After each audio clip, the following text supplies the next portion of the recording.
साथियों, आप ये भी जानते हैं कि एक बात तो और स्पष्ट हो गई है। सम्माननीय मुख्यमंत्री जी का भाषण परसों धौलपुर में हुआ और उस भाषण को सुनने के बाद मुझे ऐसा लगता है कि सम्माननीय मुख्यमंत्री जी की नेता आदरणीय श्रीमती सोनिया गांधी जी नहीं हैं, बल्कि उनकी नेता वसुंधरा राजे सिंधिया जी हैं। उनकी नेता सोनिया गांधी जी नहीं हैं, बल्कि उनकी नेता वसुंधरा राजे सिंधिया जी हैं। और एक तरफ ये कहा जा रहा है कि हमारी सरकार को गिराने का काम भाजपा कर रही थी, दूसरी तरफ कहा जाता है कि सरकार को बचाने का काम वसुंधरा जी कर रही थी। तो ये जो विरोधाभास है, इसको समझाना चाहिए।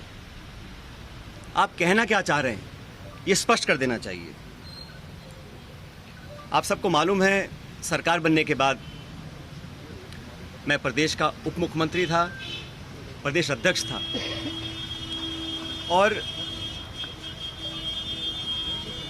2020 में देशद्रोह, राष्ट्रद्रोह के मुकदमे में मेरे पर कार्रवाई करने की कोशिश की गई थी।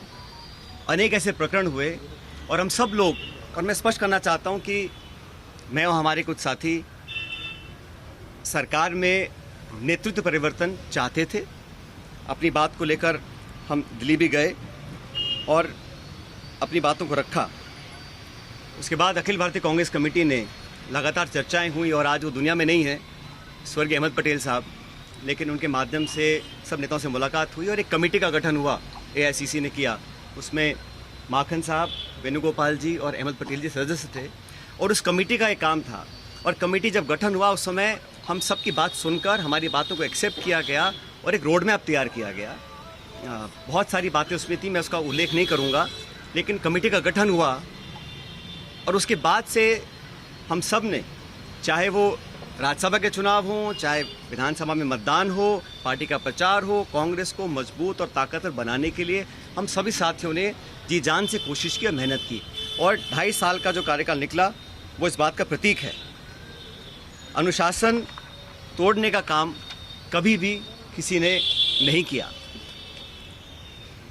मुझे बहुत कुछ कहा गया, कोरोना, गद्दार, निकम्मा आदि, और जो ये आरोप परसों लगाए गए, ये 2.5 साल से मैं आरोप सुन रहा था। लेकिन हम अपनी पार्टी को और सरकार की छवि को नुकसान नहीं पहुंचाना चाहते थे। इसीलिए मुझे लगा कि जो प्रकार का भाषण दिया गया, मैंने पहली बार देखा कि अपनी सरकार को, अपने ही विधायकों को, अपने नेताओं को बेइज्जत और बदनाम करने का काम हो रहा है। कांग्रेस के विधायकों को तो बदनाम करने का काम हो रहा है और भाजपा के नेताओं का गुणगान हो रहा है। ये समझ से परे है।